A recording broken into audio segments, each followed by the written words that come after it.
Start. मैं तन्मय वटेल हिंदी दिवस के उपलक्ष्य पर यहाँ उपस्थित आदरणीय प्रधानाचार्य महोदया, निर्देशक महोदया, माननीय शिक्षकगण एवं मेरे प्रिय साथियों का हार्दिक स्वागत करता हूँ।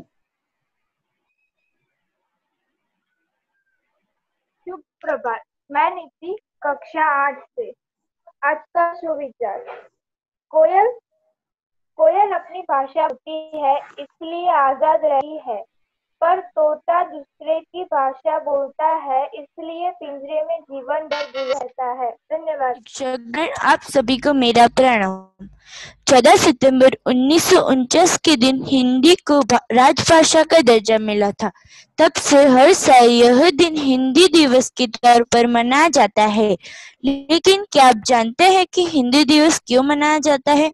आइए जानते हैं।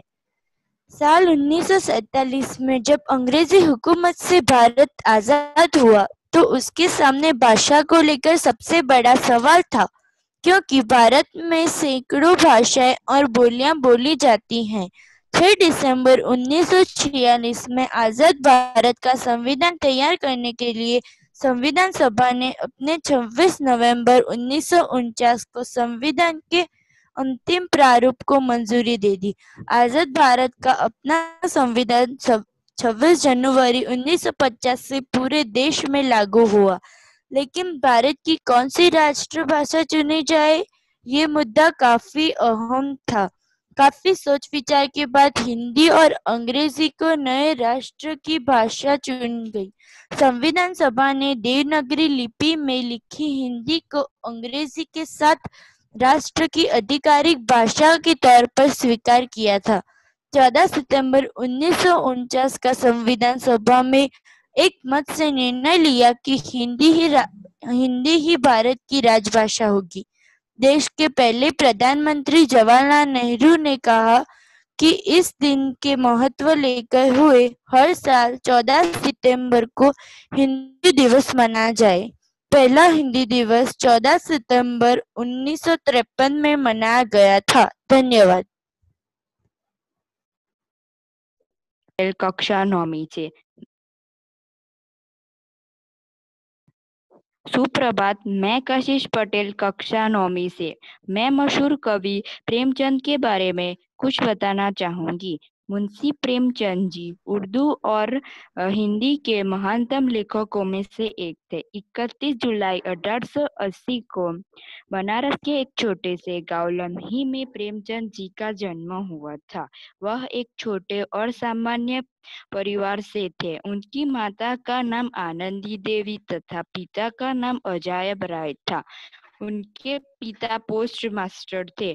उनके दादाजी का नाम गुरसहाय राय था और वह पटवारी थे। बचपन से ही प्रेमचंद जी का जीवन बहुत संघर्षों से गुजरा था। वह मंझले 8 वर्ष के थे तब उनकी माता का देहांत हो गया। कुछ समय बाद उनके पिता ने दूसरी शादी विवाह कर लिया और सौतेली माता ने प्रेमचंद जी को पूर्ण रूप से नहीं अपनाया। प्रेमचंद जी प्रारंभिक शिक्षा 7 साल की उम्र में से अपने गांव लम्ही के एक छोटे से मद्रास से शुरू हुई थी। वहाँ उन्होंने हिंदी, उर्दू व अंग्रेजी का थोड़ा ज्ञान प्राप्त किया। आगे स्नातक की पढ़ाई के बाद उन्होंने बनारस की कॉलेज में भी दाखिला लिया। पैसों की तंगी के कारण पढ़ाई बीच पे ही छोड़नी पड़ी, परंतु उन्होंने जीवन के किसी पड़ाव में हार नहीं मानी और 1919 में फिर से अध्ययन कर बीए की डिग्री प्राप्त करी। प्रेमचंद जी बचपन से ही कार्य के प्रति बहुत संघर्ष थे। उन पर बहुत कठिन परिस्थितियां आई और उन्होंने हार नहीं मानी। अपने अंतिम क्षणों तक वह कुछ न कुछ कर लेते। उन्होंने काफी कहानियां, कविताएं और लेख लिखे थे। संपादक के रूप में बहुत अच्छे प्रारंभिक निभाई और स्वतंत्रता आंदोलन पर भी कहानियां लिखी। वह अंतिम क्षणों तक काम करते रहे और अपने अमूल्य लेख छोड़ गए। वैसे तो प्रेमचंद जी की कई सभी रचनाएं बहुत अच्छी है, लेकिन फिर भी कुछ रचनाएं ऐसी है जो हम बचपन से ही बार बार पढ़ते आ रहे हैं। गोदान, गबन, कफन आदि। प्रेमचंद जी बहुत ही सरल स्वभाव के थे। वह दूसरे की मदद के लिए तत्पर रहते थे। वह ईश्वर के प्रति अपार श्रद्धा रखते थे। वह बहुत परिश्रमी थे। उनको पुस्तक पढ़ने में बहुत रुचि थी। उनका बचपन से ही हिंदी भाषा के लिए एक अलग ही लगाव था। हर तरह का संघर्ष का सामना उन्होंने हंसते हंसते किया और अंत में 8 अक्टूबर 1936 में उन्होंने अपनी अंतिम सांसें ली। धन्यवाद। शुभ प्रभात। मैं परिकक्षा 8वीं से हिंदी साहित्य के प्रसिद्ध कवि के अनमोल दोहे आज आपको सुनाऊंगी। बुरा जो देखन मैं चला, बुरा न मिलिया कोई। बुरा जो देखन मैं चला, बुरा न मिलिया कोई। जो दिल खोजा अपना, मुझसे बुरा न कोई कबीरा, मुझसे बुरा न कोई। बिगड़ी बात बने नहीं, लाख करो किन कोई। बिगड़ी बात बने नहीं, लाख करो किन कोई।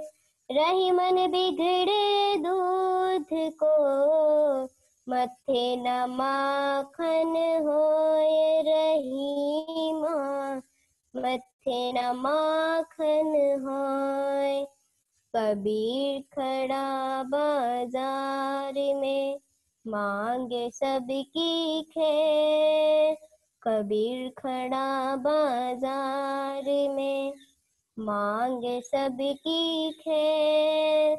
ना कहूँ से दोस्ती, ना कहूँ से बैर कबीरा, ना कहूँ से बैर।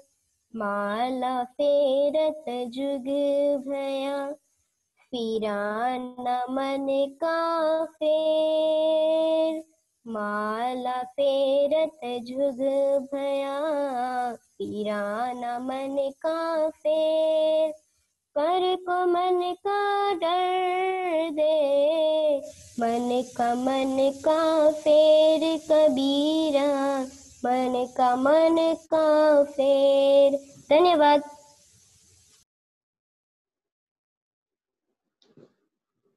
मैं गुरु पटेल कक्षा 8वीं से भारत के पूर्व राष्ट्रपति जाने माने वैज्ञानिक और अभियंता के रूप में विख्यात डॉक्टर अब्दुल कलाम का परिचय दूंगा। डॉक्टर अब्दुल कलाम का जन्म 15 अक्टूबर 1931 को रामेश्वरम शहर में हुआ था। इनका पूरा नाम डॉक्टर अबुल फकीर जैनुलाब्दीन अब्दुल कलाम है, पर आमतौर पर डॉक्टर एपीजे अब्दुल कलाम नाम से जाने जाते हैं। अब्दुल कलाम जी की आरंभिक शिक्षा रामेश्वरम एलिमेंट्री स्कूल से हुई थी। इसके बाद 1944 से 57 में Madras institute of technology MIT से एरोनॉटिकल इंजीनियर में डिप्लोमा किया। 1962 से 82 के बीच वह कई अनुसंधान से जुड़े वह कई पदों पर कार्यरत रहे। 1980 में रोहिणी को सफलतापूर्वक पृथ्वी के निकट स्थापित कर दिया। इस योगदान के लिए उन्हें 1981 में भारत सरकार द्वारा पद्म भूषण राष्ट्रीय पुरस्कार से सम्मानित किया गया। अग्नि, पृथ्वी व आकाश प्रक्षेपण में कलाम जी ने बहुत ही महत्वपूर्ण भूमिका निभाई। भारत सरकार के मुख्य वैज्ञानिक की लिस्ट में इनका नाम शामिल है। कलाम जी के विज्ञान व भारतीय रक्षा के श्रेष्ठ में योगदान के लिए भारत के सबसे बड़े सम्मान 6 भारत रत्न से सम्मानित किया गया। 2002 को एपीजे अब्दुल कलाम राष्ट्रपति पद की शपथ ली। वह भारत के 11वें राष्ट्रपति थे। उन्हें जनता के राष्ट्रपति नाम से भी जाना जाता है। धन्यवाद। सुप्रभात। मैं रुद्र पटेल कक्षा 9वीं से श्री हरिवंश राय बच्चन द्वारा रचित एक सुंदर कविता पेश करना चाहूंगा। लहरों से डरकर नौका पार नहीं होती, कोशिश करने वालों की कभी हार नहीं होती। नन्ही चींटी जब दाना लेकर चलती है, नन्ही चींटी जब दाना लेकर चलती है, चढ़ती दीवारों पर 100 बार फिसलती है। मन का विश्वास रगों में साहस बढ़ता है, चढ़कर गिरना गिरकर चढ़ना न अकड़ता है। आखिर उसकी मेहनत बेकार नहीं होती, कोशिश करने वालों की कभी हार नहीं होती। डुबकिया सिंधु में गोताखोर लगता है, डुबकिया सिंधु में गोताखोर लगता है, जा जाकर खाली हाथ लौट कर आता है। मिलते नहीं सहज ही मोती गहरे पानी में, मिलते नहीं सहज ही मोती गहरे पानी में, बढ़ता दुगना उत्साह उसी हैरानी में। मुट्ठी उसकी खाली हर बार नहीं होती, कोशिश करने वालों की कभी हार नहीं होती। असफलता एक चुनौती है, स्वीकार करो। असफलता एक चुनौती है, स्वीकार करो। क्या कमी रह गई थी, उसे स्वीकार करो। जब तक न सफल हो तुम, नींद चैन को त्यागो तुम। जब तक न सफल हो, नींद चैन को त्यागो तुम। संघर्ष का मैदान छोड़ मत भागो तुम। कुछ किए बिना जय जयकार नहीं होती, कोशिश करने वालों की कभी हार नहीं होती। धन्यवाद। सुप्रभात। मैं कक्षा 8 से महक आज आपको स्वामी विवेकानंद से संबंधित एक कहानी सुनाऊंगी। एक बार की बात है, स्वामी विवेकानंद किसी काम से अमेरिका गए हुए थे। वहां उनके पास एक अंग्रेज आया और उसने स्वामी जी से एक सवाल पूछा कि स्वामी जी, आपके हिंदुस्तान में माँ को सबसे ऊंचा दर्जा क्यों दिया जाता है? क्यों लोग पहले माँ की पूजा करते हैं, बाद में भगवान की? स्वामी जी ने उसकी तरफ देखकर कहा कि वहां पास में एक पत्थर पड़ा है, उसे उठा लाओ।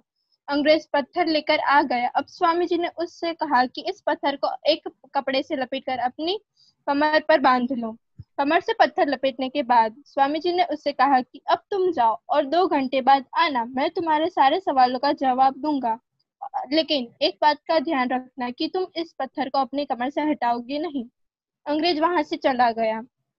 पत्थर के वजन के कारण उसे चलने फिरने में बहुत तकलीफ हो रही थी।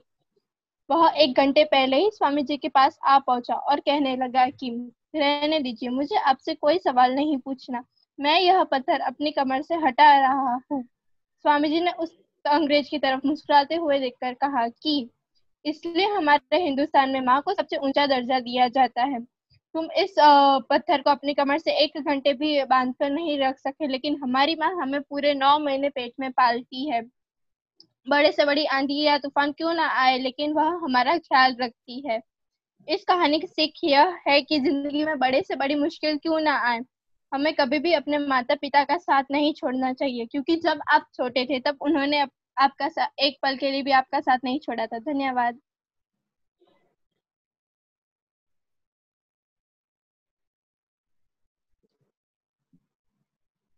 सुप्रभात। मैं तन्वी के कक्षा 8वीं से आज को हिंदी के सम्मान में कविता सुनाने जा रही हूँ। हिंदी हमारी आन है, हिंदी हमारी शान है, हिंदी हमारी चेतना, वाणी का शुभ वरदान है। हिंदी हमारी वर्तनी, हिंदी हिंदी हमारी संस्कृति, हिंदी हमारी वेदना, हिंदी गान है। हिंदी हमारा आत्मा है, भावना का राज है। हिंदी हमारे देश की हर तोतली आवाज है। हिंदी हमारी अस्मिता है। हिंदी गान है। हिंदी में बच्चन, पंत जैसे कई लोग मधुर संगीत है। हिंदी में तुलसी, सुर, मीरा, रायसी का गान है। जब तक गगन में चांद सूरज की भी रहेगी, तब तक वतन हिंदी राष्ट्रभाषा अमर रहेगी। हिंदी हमारी आन है, हिंदी हमारी शान है। धन्यवाद। अब मैं चंद पंक्तियों से इस कार्यक्रम का समापन करने जा रहा हूँ, तो गौर फरमाइएगा। सागर से मिलती धाराएं, सागर से मिलती धाराएं, हिंदी सबका संगम है, हिंदी सबका संगम है। शब्द नाद लिपि से भी आगे, शब्द नाद लिपि से भी आगे, एक भरोसा अनुपम है, एक भरोसा अनुपम है। गंगा कावेरी की धारा साथ मिलती हिंदी है। पूरब पश्चिम कमल पंखुरी सेतु बनाती हिंदी है। धन्यवाद।